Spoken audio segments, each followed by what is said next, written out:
السلام علیکم۔ انسان اور جن کی محبت کی کلاس والدہ آسان قسط نمبر 16۔ آج اماوس کی رات تھی۔ ایک سرائی علاقہ تھا جہاں دور دور تک صرف ریت ریت نظر آتی تھی۔ سرائی علاقے میں ایک شخص اونچے ریتلے ٹیلے پر آگ روشن کیے بیٹھا تھا۔ اس کے کندھے پر ایک الو بیٹھا تھا۔ وہ شخص کوئی سفوف آگ میں ڈالتا جس سے آگ مزید بھڑک اٹھتی تھی۔ اس کے دائیں اور بائیں جانب دو افراد آنکھیں بند کیے کچھ پڑھنے میں مشغول تھے۔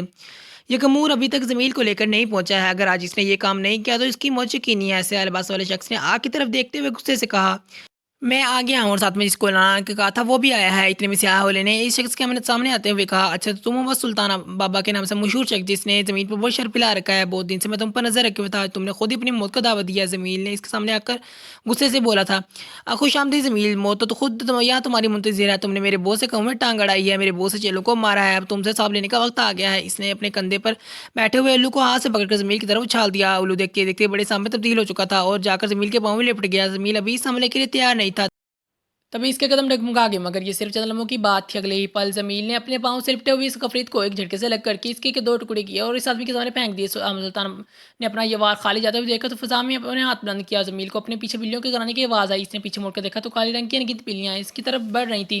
یہ بلیاں عام بلیوں کی نسبت سائز میں کافی بڑی تھی۔ اب ان کی سیاہ بلیوں نے زمین کے گھیرا ڈال لیا تھا اور آہستہ آہستہ کے قریب جا رہی تھی۔ تبھی ایک بلی نے زمین پر چھانگ لگائی اور اس کے کندھے پر سوار ہو گئی۔ زمین کو لگا جیسے اس کے کندھے پر کسی نے کتنا بوجھ ڈال دیا ہو۔ اس نے اسی وقت اس بلی کو پکڑ کر ہوا میں چھال دیا۔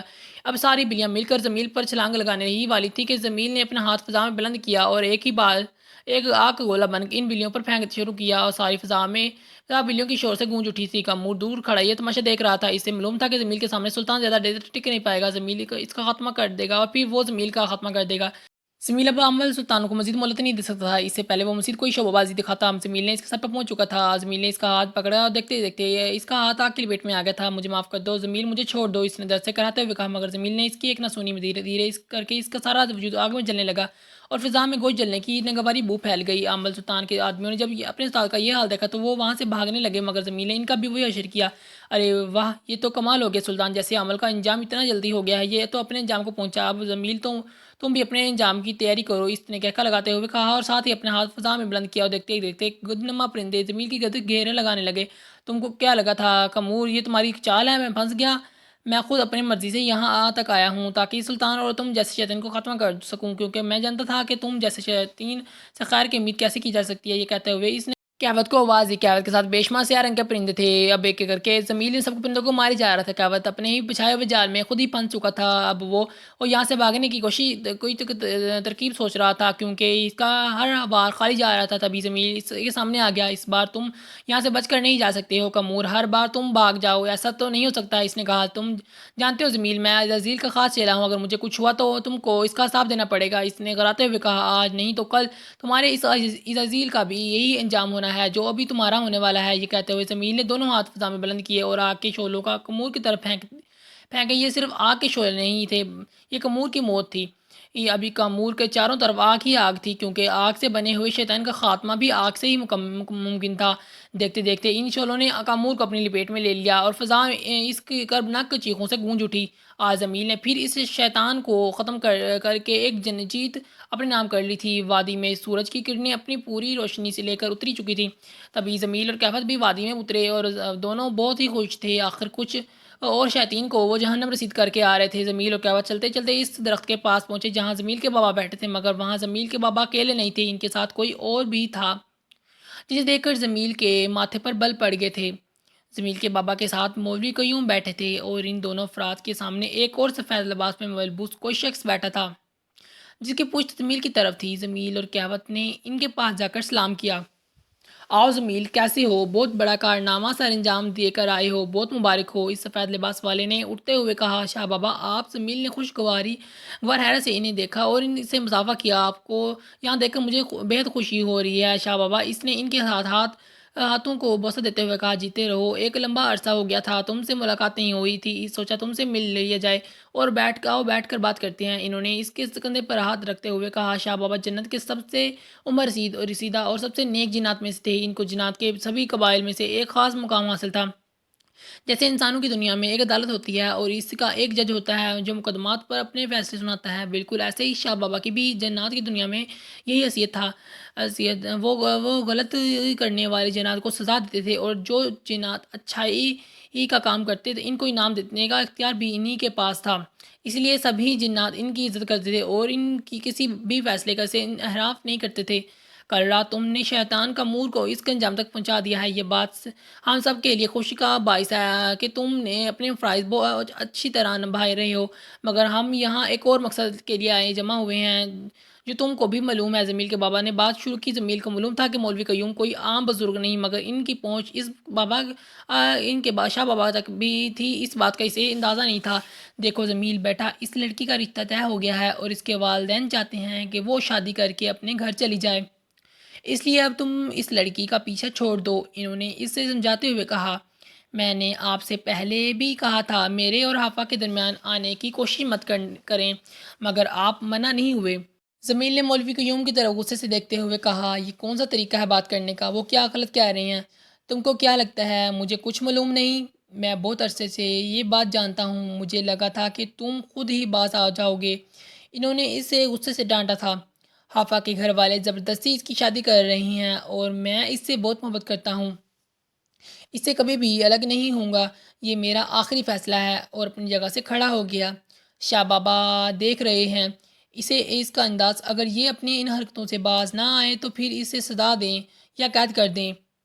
انہوں نے شاہ بابا کی طرف دیکھتے ہوئے کہا، میں کسی قید کسی سزا سے نہیں ڈرتا، میں حافظ کو کبھی نہیں چھوڑوں گا۔ کچھ دنوں تک میں اس سے نکاح کر کے اسے یہاں لے آؤں گا، اس سے محبت نہ کرنا میرے اختیار میں نہیں ہے۔ یہاں بیٹھا ہر کوئی یہ بات سمجھ لے تو اچھا ہے۔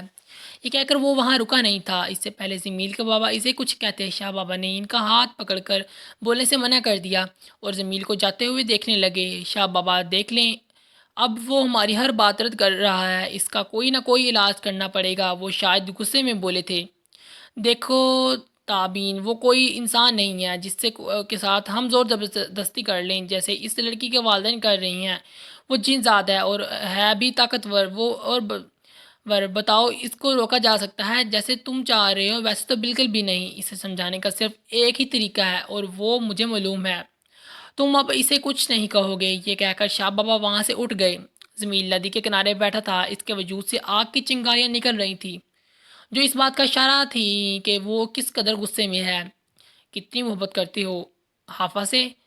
انہوں نے اس سے سوال کیا تھا۔ محبت کا کوئی پیمانہ نہیں جس سے میں اپنی محبت کا ماپ سکوں۔ جمیل کو شاہ بابا سے ایسے سوال کی توقع نہیں تھی، اس لیے وہ ان کے سوال پر کچھ الجھ کر بولا تھا، میں بتاؤں تم حافظ سے کتنی محبت کرتے ہو؟ اتنی محبت کہ اس کی خاطر بھی ہی چھوڑ نہیں سکتے ہو۔ انہوں نے کہا، میں آپ کی بات سمجھا نہیں ہوں، آپ کیا کہنا چاہ رہی ہیں؟ اس نے کہا، جمیل ابھی شاید تم کو میری بات سمجھ نہ آئے، تم آج کا سوچ رہے ہو جبکہ میں آنے والے کل کا سوچ رہا ہوں۔ جو میں دیکھ رہا ہوں تم نہیں دیکھ سکتے۔ انہوں نے افسردہ سے لہجے میں کہا، شاہ بابا کیا دیکھ رہے ہیں آپ؟ مجھے صاف صاف بتائیں۔ اس نے ان کے سامنے آ کر پوچھا تھا۔ دیکھو جمیل، ہماری اور انسانوں کی ضروریات میں بہت فرق ہے۔ فرض کرو اگر میں تمہارا نکاح اس سے کروا بھی دیتا ہوں تو کیا وہ یہاں ہمارے درمیان رہ پائے گی؟ چلو مان لیتے ہیں وہ رہ بھی لے گی، مگر کب تک؟ چند ہفتے، چند مہینے یا چند سال؟ وہ تھک جائے گی۔ تمہارا سفر بہت لمبا ہے جمیل، اگر کل تم وقت پر حافظ کے گھر نہ جاتے تو جانتے ہو کمور کے ساتھ کیا کرتا؟ تمہارا ایک مشن ہے، تم نے ایک کمور کو مارا ہے، ابھی وہ اور کتنے کمور ہیں، کتنی شیطانی ہی قوتیں تمہارے پیچھے ہیں۔ تم کو کیا لگتا ہے عزازیل اپنے اتنے خاص سے لے کے مارے جانے پر چپ رہے گا؟ نہیں جمیل، یہ بات یاد رکھو، یہ نیکی اور بدی کی لڑائی ہے جو قیامت تک جاری رہے گی۔ تم کب تک حافظ کو ان شیطانوں سے بچاؤ گے؟ تم جن زاد ہو، ان کا مقابلہ کر سکتے ہو، مگر وہ خاک زادی ہے، کیسے اس کا نازک وجود ان کے ظلم سہہ سکے گا؟ بھلے انسان اشرف المخلوقات ہیں، ہم جنات کو قابو کر سکتا ہے، مگر یہ ہر انسان نہیں کر سکتا ہے۔ اگر تم حافظ کی زندگی چاہتے ہو تو اس لیے تم کو اس کی زندگی سے نکلنا ہوگا، اس کے ساتھ چھوڑنا ہوگا۔ مجھے معلوم ہے یہ مشکل ہے، مگر ناممکن نہیں ہے۔ انہوں نے اسے سمجھاتے ہوئے کہا، شاہ بابا آپ نہیں جانتے، وہ میرے بنا مر جائے گی، وہ مجھ سے بہت محبت کرتی ہے۔ اس نے دردناک لہجے میں ان کو مخاطب کیا، جمیل جانتے ہو ہم میں اور ان انسانوں میں کیا فرق ہے؟ ان کو جب کوئی دکھ ملتا ہے نا تو اس کو وہ اسی حوصلے اور صبر سے برداشت کرتے ہیں۔ اللہ نے یہ چیز ان کی فطرت میں رکھی ہے۔ تم نے دیکھا ہوگا یہ انسان اپنی جان سے بھی پیارے انسانوں کو اپنے ہاتھوں سے منو مٹی تلے دفنا آتے ہیں، پھر بھی زندہ رہتے ہیں۔ اگر ایسا نہ ہوتا تو تمام انسان اب تک فنا ہو چکے ہوتے۔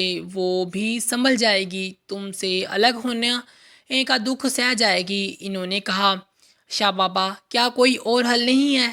اس نے اتنی آس سے یہ بات ان سے پوچھی تھی۔ ایک بار تو ان کا بھی دل کیا تھا کہ کہہ دے تم ٹھیک ہو زمیل، اپنی محبت کو اپنا لو، مگر وہ اس وقت کا اگر ذرا بھی کمزور پڑ جاتے تو زمیل کبھی بھی حافظ کو چھوڑنے کا نہ سوچتا۔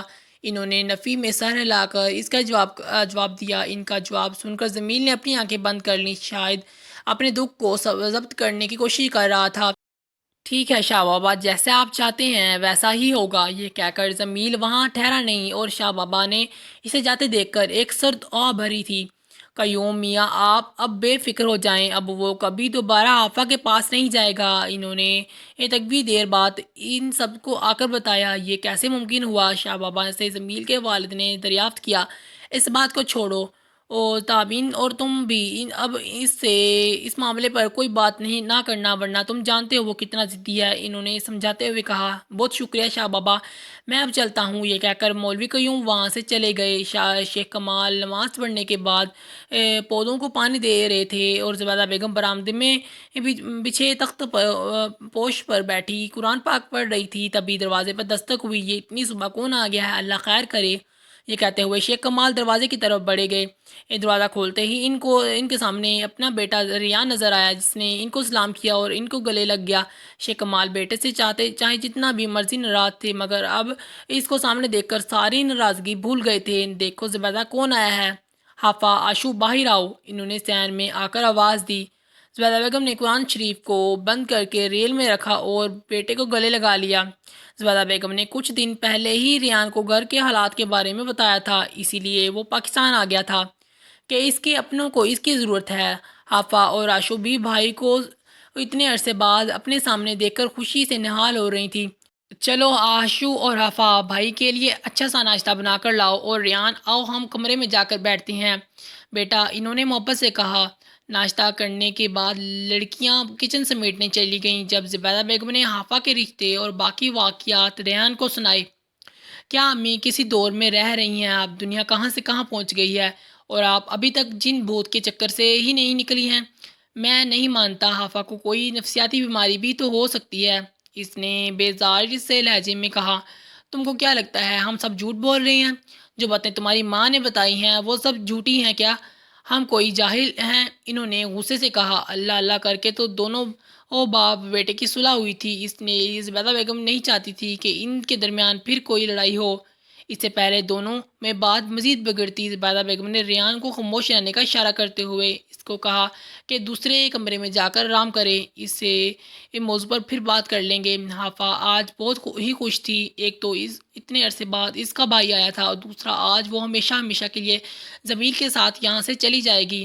زبیدہ بیگم نے اس کو اچھے سے تیار ہونے کا کہا تھا، کیونکہ شام میں اس کی پھپھو ریان سے ملنے آ رہی تھی اور ساتھ ہی اس کے نکاح کے جوڑے کا سلوانا تھا، تو اسی لیے اس کے کپڑوں کا ناپ لینے آ رہی تھی۔ شام میں حافظ نے اپنے سب سے پسندیدہ آف وائٹ کلر کا فراک پہنا، آج اس پر بہت ہی نفیس کام ہوا تھا۔ اس کے ساتھ اس نے جمیل کا دیا ہوا سرخ دوپٹہ اوڑھا تھا، کانوں میں بڑے بڑے جھمکے جن میں چھوٹے چھوٹے سفید موتی لگے تھے، دونوں ہاتھوں میں سرخ رنگ کے چوڑیاں، اور میک اپ کے نام پر آنکھوں میں گہرا کاجل اور ہونٹوں پر میرون رنگ کی لپسٹک کا ہلکا سا ٹچ دیا تھا۔